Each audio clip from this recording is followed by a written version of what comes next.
Welcome back to Thoothukudi சாத்தோடு சைஸ் பேசுகிறேன். இன்றைக்கி என்னென்னா வேறு ஒன்றும் இல்லை.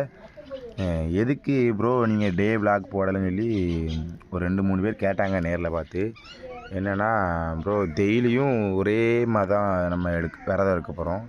காலையில் பழம் ஏதாட்டு சாப்பிட போகிறோம், மதியம் பச்சரிசி சாப்பாடு, நைட்டுக்கு பழம் ஏதாட்டு பால் ஏதாவது குடிச்சிட்டு படுக்க போகிறோம். இதுதான் டே விளாகாக நடக்க போகுது. இதுக்கப்புறம் என்ன தெரியுமா நடக்கும், இன்னும் அந்த 21 நாள் நம்ம இதில் செட்டு கட்டுவாங்க, அதை காமிக்கலாம். அது கொஞ்சம் டிஃப்ரெண்ட்டாக இருக்கும். அதுக்கடுத்து டெய்லி பூஜையை காமிக்கலாம். கொஞ்சம் கொஞ்சம் சாமியார் இருக்கலாம், சாமியார் ஆட்கள் இருப்பாங்க, அவங்க சாமி ஆடுவாங்க, அதை காமிக்கலாம்.